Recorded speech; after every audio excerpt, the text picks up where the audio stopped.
Hello everyone, CA intermediate जनवरी 2025 exam के लिए ICA revision test paper ला चुका है। लॉ का रिवीजन टेस्ट पेपर मैंने ऑलरेडी डिस्कस करके डाल दिया था यूट्यूब पे। अब मैं ऑडिट का रिवीजन टेस्ट पेपर डिस्कस कर रहा हूँ। इस रिवीजन टेस्ट पेपर का रेटिंग मैं कितना दूंगा? I would say less than average, because exam में जो पेपर आता है वो इससे भी थोड़ा अच्छा आता है। यहाँ बहुत ज़्यादा नए क्वेश्चंस तो नहीं मिले, काफ़ी सारे क्वेश्चंस जो मिले वो मतलब सीधा का सीधा मेरे क्वेश्चन बैंक से उठाए हुए कॉपी पेस्ट थे। नए क्वेश्चंस कम मिले, बट जो भी है अच्छा है, थोड़ा बहुत चीज़ अच्छा है, एक कुछ सीखने को लिए भी नया मिलेगा। तो लेट्स स्टार्ट द डिस्कशन।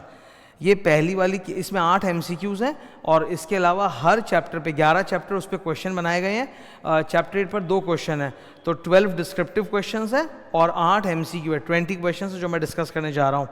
सबसे पहले ये लॉन्ग केस सिनेरियो बनाया हुआ है, चैप्टर 4 के ऊपर है ये। चैप्टर 4 आप जानते हो ना, ऑडिट एविडेंस, जिसमें बहुत सारे स्टैंडर्ड 8 स्टैंडर्ड्स आते हैं, 500 सीरीज़ वाले और एक 610 वाला, वही है, उस पर बनाया गया है।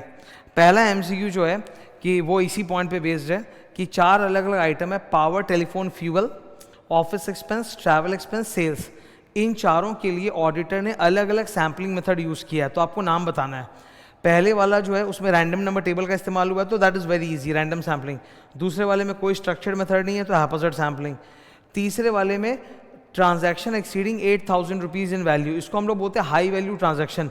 ये एक्चुअली में कोई मॉनेटरी यूनिट सैम्पलिंग नहीं है, ये जजमेंटल सैम्पलिंग है। पर जो ऑप्शंस दिए हैं ना, उसमें कहीं पर भी कोई जजमेंटल सैम्पलिंग की बात नहीं हुई है और ऑप्शंस में इन्होंने MUS माना है। मैंने क्लास में बताया भी था कि मॉनेटरी यूनिट सैम्पलिंग आप दिमाग से कर ही नहीं सकते, वो सॉफ्टवेयर से होता है जिसका आइडिया सॉफ्टवेयर है, ठीक है। पर इन्होंने उसको वही रखा कि 8,000 रुपये के मॉनेटरी यूनिट के ऊपर है, इससे मॉनेटरी यूनिट सैम्पलिंग। तो ऑप्शंस के लिहाज से जो ऑप्शंस हमें अवेलेबल हैं उसमें MUS छोड़ के और कोई चॉइस बनता नहीं है। 4 नंबर जो है, पहला 200 सेल्स इनवॉइस उठा लो, मतलब पूरा का पूरा ब्लॉक उठा लो, तो ये ब्लॉक सैम्पलिंग है, ये सिस्टमैटिक सैम्पलिंग नहीं है। इन्होंने ऑप्शन में सिस्टमैटिक सैम्पलिंग गलत ऑप्शंस में दिया है, सिस्टमैटिक या इंटरवल सैम्पलिंग है ही नहीं। सिस्टमैटिक इंटरवल में क्या होता है, आफ्टर सर्टेन इंटरवल आप सैंपल उठाते हो, वो बोला ही नहीं है, आपको सीधा बोला है कि महीने का पहला 200 सेल इनवॉइस उठा लो, तो ये ब्लॉक सैम्पलिंग है, जब पूरा ब्लॉक उठाते हैं सैंपल के बदले, ठीक है। तो सही आंसर होगा वो वाला ऑप्शन जिसमें ये चारों लिखे हुए हों, रैंडम, हैपोजेड, MUS और ब्लॉक सैम्पलिंग। ये रहा सर पहला क्वेश्चन, ठीक है। ये पहला क्वेश्चन चैप्टर, मैंने हर जगह अपने बुक के पेज नंबर रेफरेंस डाले हैं, चैप्टर बताया है, तो वो तो मैं बार बार कॉल आउट नहीं करूँगा, वो आप लिखा हुआ देख सकते हो। पेज नंबर रेफरेंस इसलिए देता हूँ ताकि स्टूडेंट को बिलीव रहे कि हाँ ये किताब से पढ़ाया हुआ है, ठीक है, ओके। तो ऐसे 530 का क्वेश्चन है ऑडिट सैम्पलिंग का। तो हमसे पूछा है कि जो 4 आइटम है इनके लिए कौन सा मेथड यूज हुआ है सीरियल ऑर्डर में। ये देखो A, B और D में सिस्टमैटिक डाला हुआ है, जो कि गलत है। सही आंसर है C, एकदम सीक्वेंस में, रैंडम, हैपोजेड, MUS और ब्लॉक सैम्पलिंग, ठीक है। क्वेश्चन नंबर 2, इन्होंने सैलरी एक्सपेंसेस 2 अलग अलग साल के कंपेयर किए। कंपेयर करने का मतलब डेटा कंपेरिजन, मतलब एनालिटिकल प्रोसीजर। तो बोले जो कंपेयरिंग किया ये कौन सा प्रोसीजर है? एनालिटिकल प्रोसीजर है, option number D, substantive analytical procedure. फिर तीसरा बोलता है कंपनी की कुछ इन्वेंट्री थर्ड पार्टीज की पास पड़ी हुई है। तो ऐसे 501 हमें सिखाता है, ऐसे 501 की भाई जो इन्वेंट्री अगर आपके पास थर्ड पार्टी के पास पड़ी हुई होती है उसको चेक कैसे करते हैं। तो या तो आप उससे कंफर्मेशन मंगा सकते हो, या डॉक्यूमेंट्स इंस्पेक्ट कर सकते हो, या जाके भी वेरीफाई कर सकते हो। तो ये 3 सही है, तो ऑप्शन नंबर A, C और D ट्रू है, true true true. B false है, B में बोला है हम जाके इन्वेंट्री का वैल्यूएशन करके आएंगे वहाँ पे। ये वहाँ पे इन्वेंट्री बाय थर्ड पार्टी वाले केस में वैल्यूएशन वाला कोई पॉइंट था ही नहीं, तो ये गलत है, फॉल्स, यही आंसर है।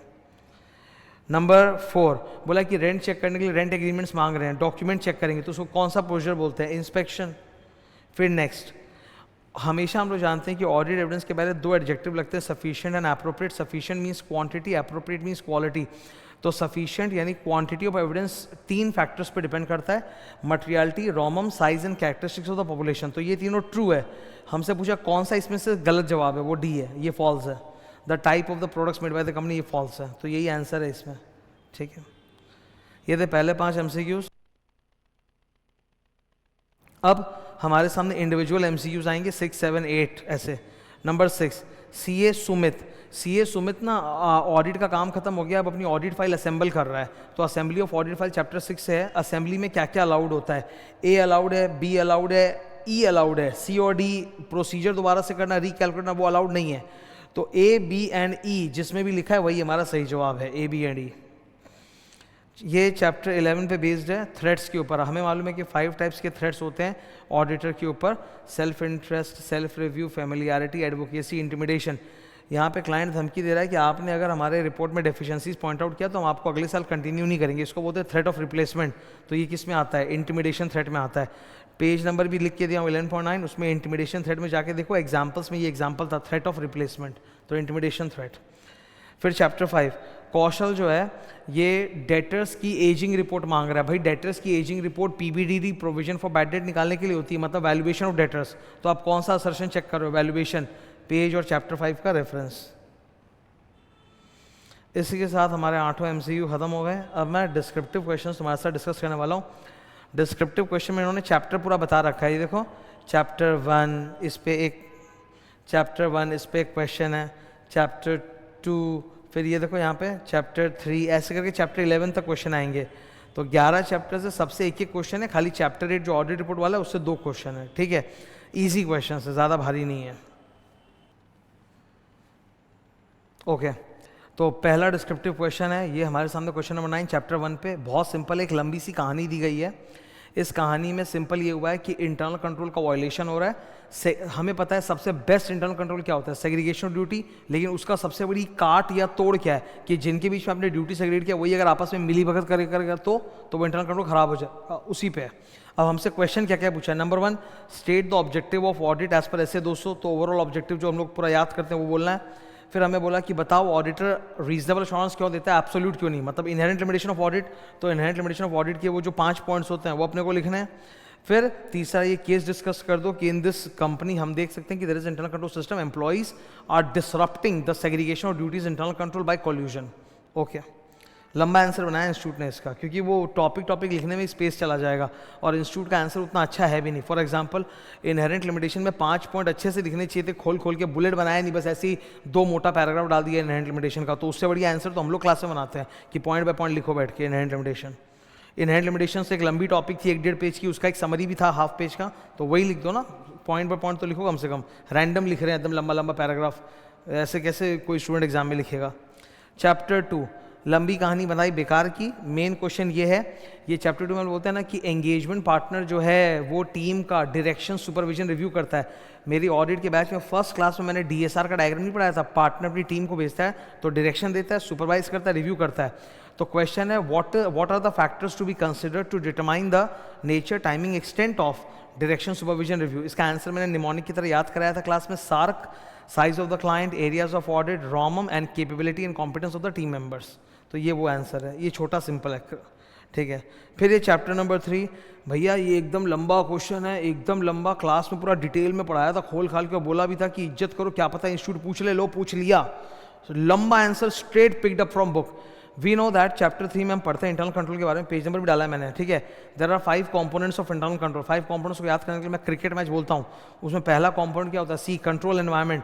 तो आपसे 5 कंपोनेंट नहीं पूछे हैं ना, जो फर्स्ट कंपोनेंट है ना कंट्रोल एनवायरनमेंट, सिर्फ उसके बारे में पूछा है कि बताओ what elements are included in control, what is included in control environment, उसमें 3 पॉइंट है, and what are the elements of control environment, उसके 7 पॉइंट्स है। तो एकदम लंबा थ्योरेटिकल क्वेश्चन बना है। ठीक है, यहाँ पे 2 पॉइंट भी दिया है कि मैनेजमेंट ने culture of honesty ethics create किया है।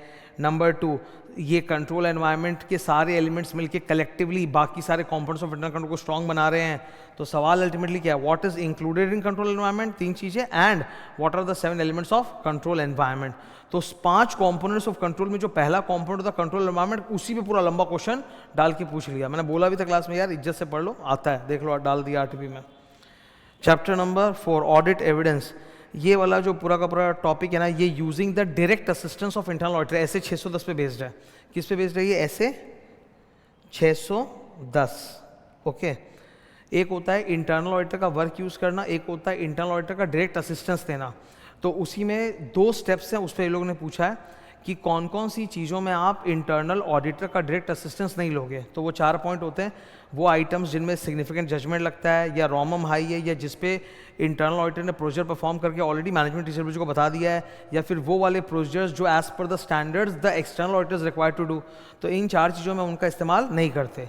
प्लस दो और बात आपको बताना है, whenever you are using the direct assistance of an internal auditor, आपको दो प्रोसीजर करने। नंबर वन, रिटन एग्रीमेंट उनके साथ करो, इंटरनल ऑडिटर के साथ, कि जो भी फाइंडिंग्स होगा मुझे बताओगे, ऊपर नहीं बताओगे, और मैनेजमेंट के साथ भी एग्रीमेंट करोगे कि आप लोग बीच में इंटरफेयर नहीं करोगे।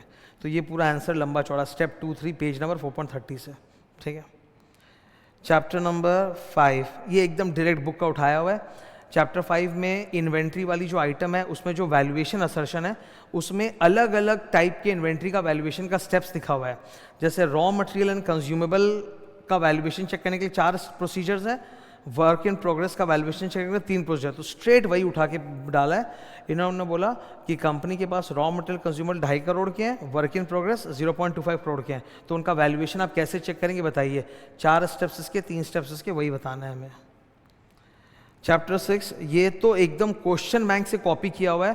क्वेश्चन बैंक में क्वेश्चन नंबर 2 मैंने सोनाली मोरारका का पढ़ाया था कि ऑडिट एंगेजमेंट खत्म हो चुका है, 6 महीने बीत गए हैं, अभी तक असेंबली ऑफ फाइल नहीं हुआ। असेंबली ऑफ फाइल तो 60 डेज में करना चाहिए, 6 महीने हो गए अभी तक असेंबली नहीं हुआ। नाफरा का इन्वेस्टिगेशन हो गया और नाफरा ने फाइल मांगी, तो अब बैठ के रैंडम फाइल बना के दे रहे हैं, और वो भी करंट डेट डाल के, तो गलत बात है। That means the audit quality conducted by CA Ripun is not proper. तो डायरेक्टली स्टडी मटेरियल का क्वेश्चन बैंक का उठाया हुआ क्वेश्चन है जो क्लास में कराता हूँ। सोनाली मोरार का नाम था, यहाँ पे CA रिपुन है, ठीक है। चैप्टर नंबर 7, ये ऐसे 570 का क्वेश्चन है यार, गोइंग कंसर्न के ऊपर है, ठीक है। यहाँ पे 2 ऑपरेटिंग इंडिकेटर है कि टर्नओवर, चैप्टर 7 से completion review, turnover drastically fall कर रहा है, मेजर कस्टमर्स चले गए, सप्लायर्स चले गए, ये मार्केट खत्म हो गया, बैंक से आपको फंड नहीं मिल रहा, दैट्स अ फाइनेंशियल इंडिकेटर।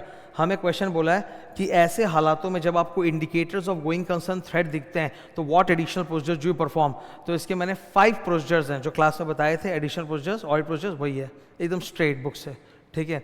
कि हम लोग मैनेजमेंट को बोलेंगे कि make an assessment of going concern, हम उनसे कैश फ्लो फोरकास्ट मांगेंगे, फ्यूचर प्लान डिस्कस करेंगे, additional facts available during the period consider करेंगे, रिटन रिप्रेजेंटेशन लेंगे, वही बताया हुआ है। मैप काउ याद करने का निमोनिक था, मैप काउ, ठीक है। ऑडिट रिपोर्ट चैप्टर से 2 क्वेश्चन उन्होंने बोले हैं। ये पहला क्वेश्चन जो ये आपका ऐसे 710 पे है, ठीक है। कंपैरेटिव इन्फॉर्मेशन 2 तरह का होता है ना, करस्पॉन्डिंग फिगर जो इंडिया में चलता है, कंपैरेटिव एफएस जो अमेरिका में चलता है। तो इन्होंने आपसे पूछा, एकदम सिंपल है कि बताइए इन दोनों में अप्रोच में फ़र्क क्या है, करस्पॉन्डिंग फिगर और कंपैरेटिव एफएस में, और डिफाइन कीजिए कंपैरेटिव इन्फॉर्मेशन क्या होता है, उसमें प्रोसीजर्स क्या होते हैं। स्ट्रेट थ्योरी से एकदम उठाया हुआ है, पेज नंबर 8A.43, 710 के नीचे जो सेकंड पेज है चार्ट, मेरे समरी चार्ट के बाद, वहीं पे इसका आंसर है डायरेक्ट। अगला क्वेश्चन है, ये भी क्वेश्चन बैंक से छापा हुआ है। क्वेश्चन बैंक क्वेश्चन नंबर 4, किरण एक CA स्टूडेंट है, उसने देखा कि ऑडिट रिपोर्ट में साइन के नीचे यूडिन लिखा हुआ है, 18 डिजिट का अल्फा न्यूमेरिक, तो ये क्या होता है, ये यूडिन होता है। तो अब किरण का क्वेश्चन है, क्या यूडिन सिर्फ ऑडिट में लगता है? नहीं, एवरी अटेस्टेशन एंगेजमेंट में लगता है, ऑडिट एंड एवरी अटेस्टेशन। इसके ऊपर तो 2 मार्क का MCQ इस बार सितंबर के पेपर में भी आया था यूडिन के ऊपर। नंबर 18, ये NGO के ऊपर है। ये तुमको चैप्टर में नहीं, मेरे क्वेश्चन बैंक में मिलेगा। मैंने क्वेश्चन बैंक में क्वेश्चन डाला था सुनामी वाला, ये एकदम उसी को कॉपी करके बनाया गया है, ठीक है। इन्होंने बोला कि कोलकाता का एक NGO है और बिहार में फ्लड आया है, तो कोलकाता का NGO कोलकाता के लोगों से डोनेशन कलेक्ट कर रहा है और बिहार में जो अलग अलग NGOs है उनको पैसा देगा ताकि वो लोग वहाँ पे फ्लड विक्टिम्स को रिलीफ दें।